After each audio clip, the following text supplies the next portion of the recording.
ഒന്നാമത്തെ വിഷയം, 6-ാം നൂറ്റാണ്ടിലെ അപരിഷ്കൃതമായ സംസ്കാരമാണ് നമ്മുടേത് എന്ന് അവർ പറയുമ്പോൾ അതിൻ്റെ ഒരു മറുപുറം, ലോകത്തുള്ള എല്ലാ മനുഷ്യരും 6-ാം നൂറ്റാണ്ടുകാരും അതിൻ്റെ മുമ്പുള്ളവരും ഇന്നുള്ളവരും ഇനി വരാൻ പോകുന്നവരും ഒരുപോലെയാണ്. ആരെയും നമ്മളെക്കാളും കുറവുള്ളവരായി മനസ്സിലാക്കാൻ പാടില്ല. അതുകൊണ്ടാണ് ഞാൻ ഈ 12 ആവശ്യം എണ്ണിയത്. 2 ദിവസം നിന്ന് മഴ പെയ്താൽ, നമ്മുടെ അഹങ്കാരത്തിൻ്റെ കാരണം എന്താ? ഇൻ്റർനെറ്റ്, കറണ്ട് ഒക്കെ അല്ലേ. 2 ദിവസം നിന്ന് മഴ പെയ്താൽ, 3 ദിവസം അല്ല ഒരാഴ്ച നിന്ന് മഴ പെയ്താൽ എവിടെ കറണ്ട് ഉണ്ടാവുക? ഏത് മൊബൈൽ ഫോണാണ് ശബ്ദിക്കുക? ഏതെങ്കിലും ഒരു രാജ്യത്തിൻ്റെ ഭരണാധികാരിക്ക് ഭ്രാന്തളകിയിട്ട് ഇന്ന് ലഭ്യമാകുന്ന ആയുധങ്ങൾ പ്രയോഗിച്ചാൽ ലോകത്ത് എന്ത് സംവിധാനമാണ് ബാക്കിയുണ്ടാവുക? ഒന്നും ഉണ്ടാവില്ല. എല്ലാം റിവേഴ്സ് ഗിയറിൽ സഞ്ചരിക്കും.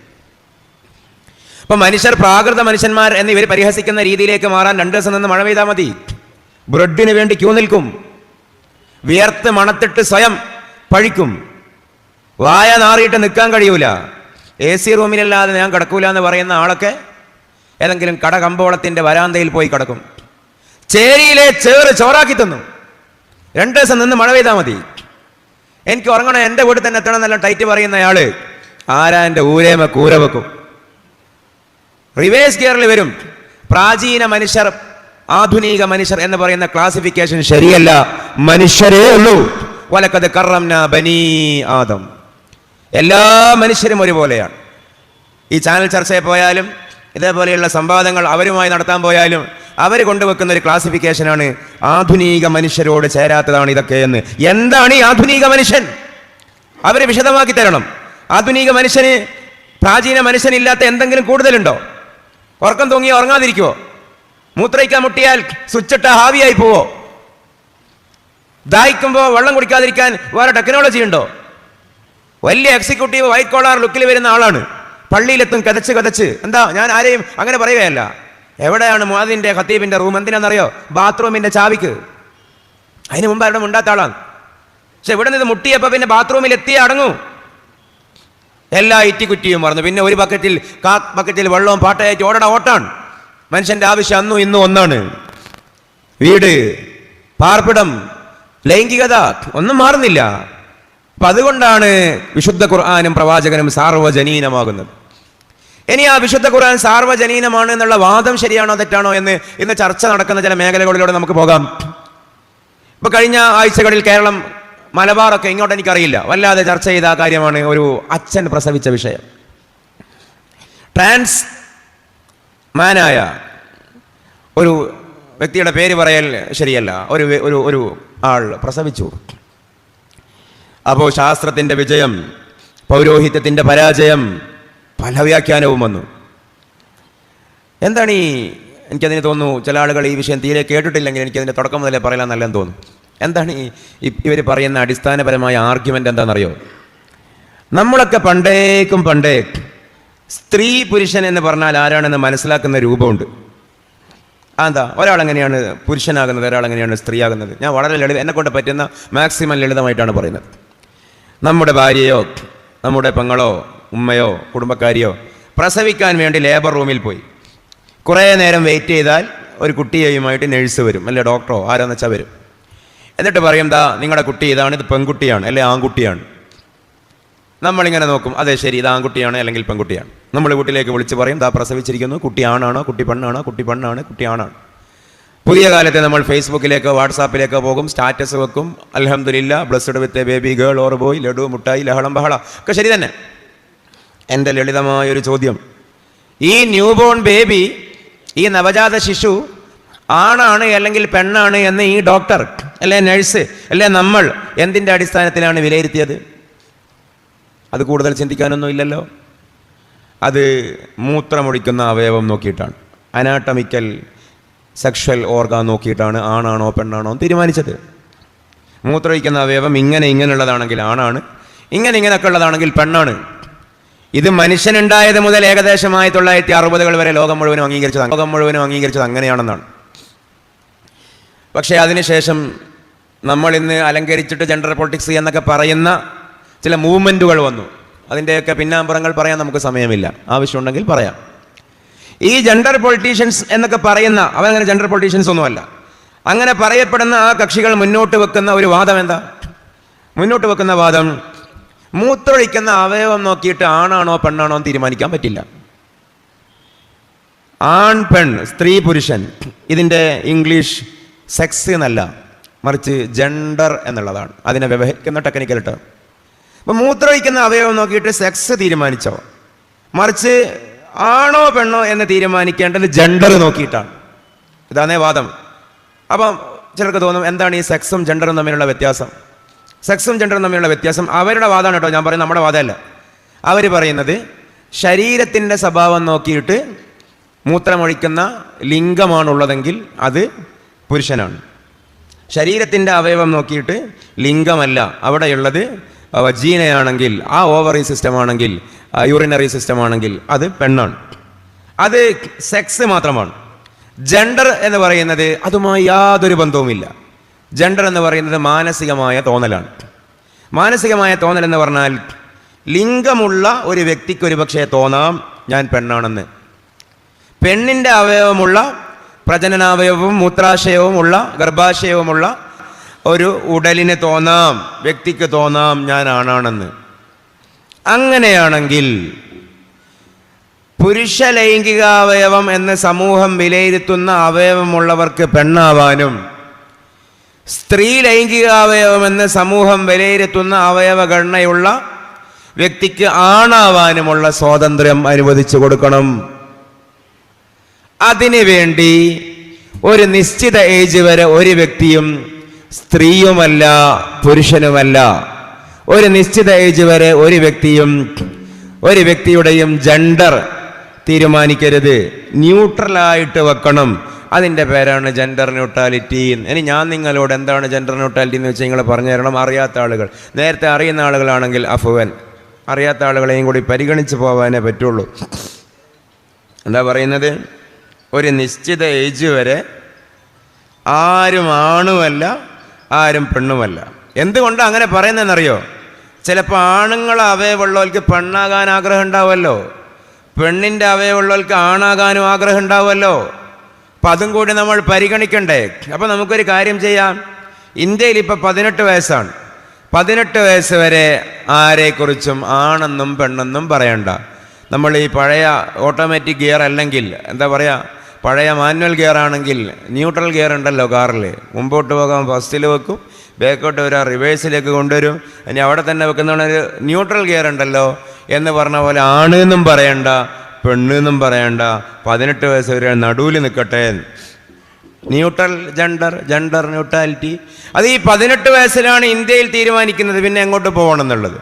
അത് ചൈനയിൽ 13, ഫിലിപ്പൈൻസിൽ 12, യൂറോപ്പിൽ പലയിടത്തും 16, ചിലയിടങ്ങളിൽ 17, USA-യിൽ 17, GCC-യിൽ 21, അതിൽ തന്നെ ബഹ്റൈനിൽ 22. വ്യത്യസ്തമായ ഏജ് ക്രൈറ്റീരിയകളാണ്. ജെൻഡർ കൺഫർമേഷൻ ഏജ് എന്നും, ജെൻഡർ ഐഡൻറ്റിഫിക്കേഷൻ ഏജ് എന്നും, സെക്ഷൽ റീ അഷ്യൂർമെൻറ്റ് ഏജ് എന്നും ഒക്കെ പറയപ്പെടുന്ന പല പേരുകൾ. ഇത് എല്ലായിടത്തും 18 പണ്ട് ഇന്ത്യ ഭരിച്ച സായിപ്പുകാർ ഇവിടെ 18 എന്തോ കൊമ്പുണ്ടെന്നൊരു ധാരണ നമുക്കിടയിൽ വെച്ച് തന്നത് കൊണ്ട് നമുക്കൊരു വലിയ തെറ്റിദ്ധാരണ. 18-ാം വയസ്സിൽ എന്തോ സംഭവിക്കുന്നുണ്ട്. 18-ാം വയസ്സിൽ ഒരു ചുക്കും സംഭവിക്കുന്നില്ല. ഇവർ വലിയ യുക്തിവാദികളും എല്ലാത്തിൻ്റെയും പൊരുൾ അന്വേഷിക്കുന്ന ആളാണല്ല. ഈ 18 വയസ്സ് എന്ന് പറയുന്ന ഈ മാനദണ്ഡത്തെ അവരെന്തും വെച്ചിട്ടാണ് ഈ അംഗീകരിക്കുന്നത്? നമുക്കും ഒരു തോന്നലുണ്ട് 18 വയസ്സ് എന്ന് പറഞ്ഞാൽ എന്തോ ഒരു മാറ്റം സംഭവിക്കുന്ന ഏജാണ്. 17 വയസ്സ് കംപ്ലീറ്റ് ആകുന്ന അന്ന് രാത്രിയും 18 തുടങ്ങിയെന്ന രാത്രിയും തമ്മിൽ ഒരു വ്യത്യാസവും ഇല്ല. മനുഷ്യനിക്ക് 2 തരം പ്രായപൂർത്തിയായുള്ളത്. ഒന്ന് മെറ്റബോളിക് പ്യൂബർട്ടി എന്ന് പറയും, മറ്റൊന്ന് ഇൻ്റലക്ച്വൽ പ്യൂബർട്ടി. മെറ്റബോളിക് പ്യൂബർട്ടി എന്ന് പറഞ്ഞാൽ ശാരീരിക പ്രായപൂർത്തി. നമ്മുടെ മദ്രസയിൽ ബുലൂഗ് എന്ന് പറയും. ആൺകുട്ടികൾക്ക് മനി പുറപ്പെടുക, പെൺകുട്ടികൾക്ക് ഹൈല് സ്റ്റാർട്ട് ചെയ്യുക, ഒന്നുകിൽ സ്പേം ഉൽപ്പാദിപ്പിക്കപ്പെടുക, അല്ലെങ്കിൽ ഇതിൻ്റെ ഓവുലേഷൻ പീരീഡ് സ്റ്റാർട്ട് ചെയ്യുക. അത് ആൺകുട്ടികൾക്ക് ഏകദേശം ഇന്നത്തെ ഒരു മിതോഷ്ണ നമ്മുടെ ഏരിയയിലൊക്കെ ഒരു 12 to 15 വയസ്സിൻ്റെ ഇടയിൽ സംഭവിക്കും. പെൺകുട്ടികൾക്ക് 9 to 16 ഇടയിൽ സംഭവിക്കും. അതൊക്കെ നമ്മുടെ ഫിഖ്ഹിലുള്ളതാണ്. Metabolic puberty അക്കല്ലു സിന്നി. എന്താണ് അക്കല്ലു മാ തുസ്തഹാദു ഫീൽ മർഅതു തിസ്ഉ സിനീന ഇസ്തിഖറാ. അതാണ് ഫതുഹുൽ മുഈൻ്റെ ഇബാറത്ത്. അക്കല്ലു മാ തുസ്തഹാദു ഫീൽ മർഅ തിസ്ഉ സിനീന ഇസ്തിഖറാ. ഒരു പെണ്ണിന് ഓവുലേഷൻ ആരംഭിക്കുന്ന മിനിമം ഏജ് 9 ആണ്. ഷാഫി ഇമാമിൻ്റെ ഒരു തെളിവാണത്. ഇസ്തിഖ്റാൻ അദ്ദേഹത്തിൻ്റെ അസ്ഹാബത്ത് കണ്ടെത്തിയത് ഖുർആൻ നോക്കിയിട്ട് ഹദീസ് നോക്കിയിട്ടുമല്ല. ഇസ്തിഖ്റാൻ സയൻറ്റിഫിക് സ്റ്റഡിയാണ്. ഇൻഡക്റ്റീവ് റീസണിംഗ് എന്ന് പറയും ഇസ്തിഖ്റാൻ്റെ ഇംഗ്ലീഷ്. ഞാൻ അങ്ങോട്ടൊക്കെ പോവുകയല്ല. അപ്പം ഇങ്ങനെ മനുഷ്യന് ശാരീരികമായൊരു പ്രായപൂർത്തിയുണ്ട്. മറ്റൊരു പ്രായപൂർത്തി ഇന്റലക്ച്വൽ പ്രായപൂർത്തിയാണ്, ഇന്റലക്ച്വൽ പ്യൂബർട്ടി, ബുദ്ധിപരമായ പ്രായപൂർത്തി. ബുദ്ധിപരമായ പ്രായപൂർത്തി പറഞ്ഞത് ബിറ്റ്വീൻ 25 to 40 ആണ്. ലേറ്റസ്റ്റ് ന്യൂറോ സയൻസ് പറയുന്നത്, സാറിൻ്റെ ആറിൻ്റെ ഒക്കെ പഠനം നമ്മുടെ കയ്യിലുണ്ട്, 25-ന്റെയും 40-ന്റെയും ഇടയിലാണ് ബുദ്ധിപരമായ പ്രായപൂർത്തി. ശരിയും തെറ്റും കണ്ടെത്താനുള്ള ഏജ്. ഇതൊക്കെ ശരിയാണ്, ഇതൊക്കെ തെറ്റാണ്, അതൊക്കെ മോശമായി പോയിട്ടുണ്ടോ, അതൊക്കെ അന്നത്തെ ഒരു തെരുപ്പ് ചെയ്തോയാണ്, അതൊന്നുമല്ല ശരി എന്നൊക്കെ വിവേചിച്ചറിയുന്ന ഒരു പ്രായം എന്ന് പറയുന്നത്, നമ്മൾ പറയൂലേ കുട്ടിത്തത്തിൻ്റെ തെരുപ്പ്, യൗവനത്തിൻ്റെ തീക്ഷ്ണത, കൗമാരത്തിൻ്റെ ഭ്രാന്ത്, ഞങ്ങളുടെ നാട്ടിൽ വസ്തുവിൻ്റെ അടക്കം എന്നൊക്കെയാണ് പറയുക. അതൊക്കെ ഒരു മോശമായിരുന്നു തിരിച്ചറിയുന്ന ഏജ് 25-ന്റെയും 40-ന്റെ ഇടക്കാണ്. എന്ന് പറഞ്ഞാൽ 18-ന് സയൻറ്റിഫിക്കലി ഒരു പ്രത്യേകതയും ഇല്ല, 18 വയസ്സിന് ഒരു പ്രത്യേകതയില്ല. പക്ഷെ ജനാധിപത്യപരമായി നമ്മൾ അംഗീകരിക്കുന്നത് വേറെ വിഷയം. പക്ഷെ ഞാൻ പറഞ്ഞു വന്നത്, ഈ 18 വയസ്സ് വരെ ഈ പഠിക്കുന്ന വിദ്യാർത്ഥിയെ സംബന്ധിച്ചിടത്തോളം ആൺകുട്ടി എന്നും പറയാൻ പറ്റൂല, പുതിയ കൺസെപ്റ്റ് പ്രകാരം പെൺകുട്ടി എന്നും പറയാൻ പറ്റൂല. ഈ കൺസെപ്റ്റൊക്കെ ഇവിടെ നടപ്പിൽ വരുത്താൻ ശ്രമമുണ്ട്, നമ്മൾ സമ്മതിക്കൂല. ആൺകുട്ടി എന്നും പറയാൻ പറ്റൂല, പെൺകുട്ടി എന്നും പറയാൻ പറ്റൂല. ഗേൾസ് ഇല്ല, ബോയ്സ് ഇല്ല, ക്ലാസ്സിൽ സ്റ്റുഡൻസേ ഉള്ളൂ. ആൺകുട്ടികളില്ല, പെൺകുട്ടികളില്ല, കുട്ടികളേ ഉള്ളൂ. ഇതാണ് ഈ ജെൻഡർ ന്യൂട്രാലിറ്റി. ഇതൊരു അതിവാദം തോന്നണ്ട. സർവ്വനാമങ്ങളിൽ പോലും ഈ നിയമം അപ്ലൈ ചെയ്യപ്പെടുന്നതാണ്. എന്താണ് ഈ അപ്പോൾ ഒരു കുട്ടിയെ സംബന്ധിച്ച് അധ്യാപകൻ അല്ലെ അധ്യാപിക, നോക്ക് അവിടെയും ഗവൺമെൻറ് ഒരു നിയമം കൊണ്ടുവന്നു. ഞാൻ പൊളിറ്റിക്സ് പറയുക, എല്ലാം ഒന്നും ശരിയല്ല, ലോജിക്കലി തെറ്റാണ്, സയൻറ്റിഫിക്കലി തെറ്റാണ്, ആന്ത്രോപോളജിക്കലി തെറ്റാണ്, അനാട്ടമിക്കലി തെറ്റാണ്. ഇവിടെ കേരളത്തിൽ അധ്യാപിക എന്നും പറയാൻ പറ്റില്ലത്രേ, അധ്യാപകൻ എന്നും പറയാൻ പറ്റില്ലത്രേ. മറിച്ച് എന്താ പറയേണ്ടത്? ടീച്ചർ എന്നാണ് ഇത് പറയേണ്ടത്. ടീച്ചർ അപ്പോൾ ഒന്നുകിൽ മെയിലോ ഫീമെയിലോ മസ്കുലിനോ ആയിരിക്കില്ലേ? നമുക്കൊന്നും മനസ്സിലാവുന്നില്ല. അധ്യാപകൻ എന്നും പറയരുത്, അധ്യാപിക എന്നും പറയരുത്, ടീച്ചർ എന്ന് പറയാം. ടീച്ചർ എന്നുള്ളത് ഇംഗ്ലീഷ് ഭാഷയിൽ ഏതോ ഒരു ലിംഗത്തിലേക്ക് ചേർക്കപ്പെടുന്നതായിരിക്കും. എന്ന് പറഞ്ഞ പോലെ കുട്ടികളെ ഹീ എന്നും പറയാൻ പാടില്ല, ഷീ എന്നും പറയാൻ പാടില്ല. കാരണം ഓൻ, അവൻ എന്ന് പറയുമ്പോൾ ഇവിടെ എന്താ പറയുക? അവൻ തന്നെയല്ലേ, അവൻ എന്ന് പറയുമ്പോൾ ഈ അവൻ എന്ന് വിളിക്കപ്പെടുന്നവൻ്റെ ഉള്ളിൽ ഒരുപക്ഷെ എന്തുണ്ടായേക്കാമല്ലോ? ഒരു അവളത്വം ഉണ്ടായേക്കാമല്ലോ. ഈ അവൻ എന്ന് വിളിക്കപ്പെടുന്നവൻ്റെ ഉള്ളിൽ ഒരു പെൺ മനസ്, ഒരു സ്ത്രൈണ മനസ് ഉണ്ടെങ്കിലോ അപ്പോൾ ആ കുട്ടി മെൻ്റൽ ട്രോമയിലേക്ക് പോകില്ലേ? അപ്പോൾ 18 വയസ്സ് വരെ ആരെയും അവൻ എന്ന് വിളിക്കണ്ട, ഹീ എന്ന് വിളിക്കണ്ട.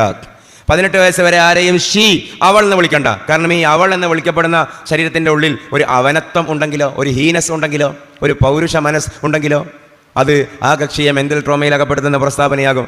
പിന്നെന്താ നമ്മൾ വിളിക്കുക? ഇപ്പം ക്ലാസ്സിൽ ഓന് എന്നും വിളിക്കാൻ പറ്റൂല, ഓള് എന്ന് വിളിക്കാൻ പറ്റൂല മലയാളത്തിൽ പറഞ്ഞാൽ. പിന്നെന്താ വിളിക്കുക? പിന്നെ നമ്മൾ ഈ പ്രയോഗം ഉണ്ടല്ലോ മലയാളത്തിൽ, ഇംഗ്ലീഷിലാണത് കൂടുതൽ കാണൽ, റെസ്പെക്റ്റീവ് പ്രൊനൗൺ എന്ന് പറയും. ബഹുമാനിച്ചിട്ട് ഒരാളെ ഒരുപാട് ആൾ എന്ന് പറയുന്നൊരു പ്രയോഗം ഉണ്ടല്ലോ മലയാളത്തിൽ. ഇപ്പോൾ ഉദാഹരണം ചട്ടമ്പി സ്വാമികൾ. ചട്ടമ്പി സ്വാമി ഒരാളേ ഉള്ളൂ, പക്ഷെ ഒരാൾ തന്നെ ഒരുപാട് ആൾ കാര്യം ചെയ്തത് കൊണ്ട് ചട്ടമ്പി സ്വാമികൾ എന്ന് പറയുന്നു. കാന ഇബ്രാഹിമുമില്ല എന്ന് ഖുർആൻ പറഞ്ഞ പോലെ ഒരാളാണ്, പക്ഷേ പ്രസ്ഥാനമാണ് എന്ന് പറഞ്ഞ പോലെ ഈ ഒരാളെക്കുറിച്ച് ഇംഗ്ലീഷിൽ ദേ എന്ന് പറയേണ്ടി വരും. അവർ മലബാറിൽ ഒരു ശൈലിയുണ്ട്, ഓറ് എന്ന് പറയും. ഉസ്താമാർക്ക് ചിലപ്പോൾ ഭാഷ ഉണ്ടാവും. ഓറ് വന്നോ, ഓറ് പോയോ, ഈ അവർ ലോപിച്ചിട്ടാണ് ഈ ഓറാവുന്നത്. കാങ്ങാട്ടോറ്, മാങ്ങാട്ടോറ്, കീയനോറ് എന്നൊക്കെയാണ് വലിയ വലിയ ഉസ്താമാരെ പറ്റി പറയാം. ഈ ഓർ പ്രയോഗം ഈ ദേ ആണ്, റെസ്പെക്റ്റ് ചെയ്യുന്നതാണ്. അതേപോലെ ക്ലാസ്സിലുള്ള കുട്ടിയെ നമ്മൾ അങ്ങനെ വിളിക്കേണ്ടി വരും. ഓറ് കണക്ക് എഴുതി വന്നിട്ടുണ്ടോ, ഓറ് മലയാളത്തിൻ്റെ നോട്ട് കംപ്ലീറ്റ് ആക്കിയിട്ടുണ്ടോ എന്ന് ചോദിക്കേണ്ടി വരും. കാരണം ഇവൻ ആണുമല്ല, ഇവൻ പെണ്ണുമല്ല. ഞാൻ തമാശിക്കുകയല്ല, അത് വളരെ ഫാക്റ്റാണ്. ഇപ്പോൾ സ്കാൻഡിനാവിയ ഇതൊരു വലിയ പുകൾപ്പറ്റ വലിയ എന്താ പറയുക വലിയ മാതൃകാസ്ഥാനമായി കൊണ്ട് നടക്കുന്ന രാജ്യമാണ്. സ്കാൻഡിനാവിയയിലെ ഒരു ബിഷപ്പ് 3 കൊല്ലത്തെ തടവ് ശിക്ഷയ്ക്ക് വിധിക്കപ്പെട്ടു. കാരണം ഒരു കുട്ടിയെ ഷീ എന്ന സർവ്വനാമത്തിൽ അഡ്രസ്സ് ചെയ്തതാണ്. ആ കുട്ടി കംപ്ലയിൻറ്റ് ചെയ്തു, എൻ്റെ ഉള്ളിൽ എന്നെ പെണ്ണ് എന്ന് അഭിസംബോധന ചെയ്തു, പക്ഷെ എനിക്ക് ആണാകാനാണ് ഇഷ്ടം. എന്നിട്ട് കേസ് കൊടുത്തിയാണ്. ഇവിടുത്തെ പോക്സ പോലെ അവിടുത്തെ അതാണ്. എന്നിട്ട് 3 കൊല്ലം ഉള്ളിലായി അകത്തയാൾ. ഇതിവിടെ വന്ന എവിടെയോ നമ്മുടെ ശീലത്തിന് ഓൻ ഇന്നലെ വന്നില്ല എന്ന് പറഞ്ഞാൽ ആ കുട്ടിക്ക് പോയിട്ട് ചൈൽഡ് ലൈനിൽ കേസ് കൊടുക്കാം.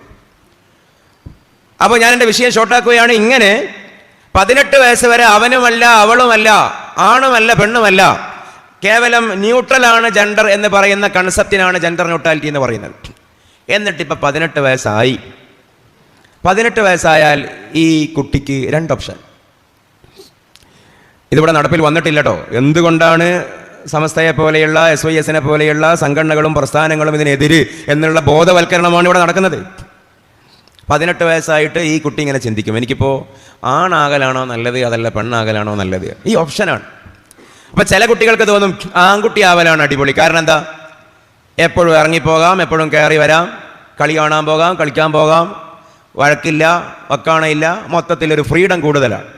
അതുകൊണ്ട് ചില പെൺകുട്ടികൾക്ക് തോന്നും ആൺകുട്ടികളാവലാണ് നല്ലത്. ചില ആൺകുട്ടികൾക്ക് തിരിച്ചും തോന്നാം. പെൺകുട്ടിയാണെങ്കിൽ എപ്പോഴും ഇങ്ങനെ ഒരു പഞ്ചാരക്കിളിയായി പാറി നടക്കാം, ഉത്തരവാദിത്തം ഇല്ല, മോളെ തേനെ കരളയെ എന്നൊക്കെ പറഞ്ഞ് ഇങ്ങനെ താലോലിച്ച് കൊണ്ടു നടക്കും. അപ്പോൾ ഈ ആൺകുട്ടിയായ വലിയ റിസ്ക്കാണ്, ഉത്തരവാദിത്തങ്ങളാണ്. അപ്പോൾ എനിക്ക് പെണ്ണാവാനാണ് ഇഷ്ടം, പെണ്ണാവാം.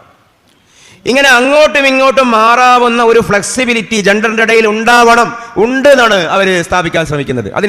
അതിന് ടെക്നിക്കൽ ഒരു പേരുണ്ട്, ജെൻഡർ ഫ്ലൂയിഡിറ്റി. ഫ്ലൂയിഡ് എന്ന് പറഞ്ഞാൽ നമുക്കറിയാലോ, ഗ്രീസൊക്കെ പോലെയുള്ളതിനല്ലേ ഫ്ലൂയിഡ് എന്ന് പറയും, ഒരു അഴകുഴമ്പത്തരം, അങ്ങോട്ടും ഇങ്ങോട്ടും ലൂസായ സാധനങ്ങൾ. അപ്പോൾ വാസ്തവത്തിൽ gender is not rigid or confirmed, but it is fluid എന്നാണ് അവിടെ വാദം. അങ്ങോട്ടും ഇങ്ങോട്ടും എളുപ്പത്തിൽ മാറാൻ മാത്രമുള്ള സൗകര്യത്തിൽ പാകതയുള്ള സാധനമാണ് ഈ ജെൻഡർ. മാനസികമായതാണല്ലോ. സബ്ജക്റ്റീവ് എന്നൊക്കെ പറയുന്നത് ടെക്നിക്കൽ ടൈം ഞാൻ കുറെ കുറക്കുകയാണ്. സബ്ജക്റ്റീവാണ് ജെൻഡർ എന്ന് അവർ പറയാറുള്ളത്. ആത്മനിഷ്ഠം ഓരോരുത്തർക്കും മനസ്സിൽ തോന്നുന്ന പോലെയാണ്. അപ്പോൾ ഇന്ന് രാത്രി ഒരാൾക്ക് തോന്നും ആണാവണമെന്ന്, പിറ്റേന്ന് രാവിലെ തോന്നും പെണ്ണാവണമെന്ന്. ഓക്കെ, പറ്റും. മീഡിയ വണ്ണിൽ ഈ ചർച്ച ഉണ്ടായപ്പോൾ സ്മൃതിയാണ് ആ ചർച്ച അന്ന് നിയന്ത്രിച്ചത്. സ്മൃതി പരുത്തിക്കാട്, ഞാൻ ആ ചർച്ചയിൽ പങ്കെടുത്തിരുന്നു. അപ്പോൾ ഞാൻ ചോദിച്ചു, ഇങ്ങനെ ഓക്കെ, ഇനി ഒരു ജെൻഡറിലേക്ക് അങ്ങോട്ടേക്ക് മാറിയെന്ന് കൂട്ടിക്കോ, എന്നാൽ പിറ്റേന്ന് ഇങ്ങോട്ടേക്ക് മാറണം തോന്നാനുള്ള പഴുതും ഉണ്ടാവുമോ? അപ്പോൾ ആ ചോദ്യം അല്ലെങ്കിൽ ആ വിഷയം അവരുടെ തുടർ മറുപടികളിൽ നിന്ന് മനസ്സിലായത് അവർ ചിന്തിച്ചിട്ടില്ല എന്നുള്ളതാണ്. വലിയ ഫ്രീഡായിട്ട് എന്ത് കൊടുക്കുന്നു? ഒരു പെണ്ണിന് ആണാവാനുള്ള സ്വാതന്ത്ര്യം കൊടുക്കുന്നു, ആണിന് പെണ്ണാവാനുള്ള സ്വാതന്ത്ര്യം കൊടുക്കുന്നു. ഇനി പിറ്റേന്ന് ഇവർ തിരിച്ചു പറഞ്ഞാലോ എന്ത് ചെയ്യും? അങ്ങനെ പെണ്ണിനാണും ആണിന് പെണ്ണും ആവാൻ ഉള്ള ഒരു ഫ്രീഡം ഇവിടെ ഉണ്ടായാൽ, ജെൻഡർ ന്യൂട്രാലിറ്റി നടപ്പിൽ വന്നാൽ, അടുത്ത സ്റ്റെപ്പാണ് ജെൻഡർ ട്രാൻസ്മിഷൻ.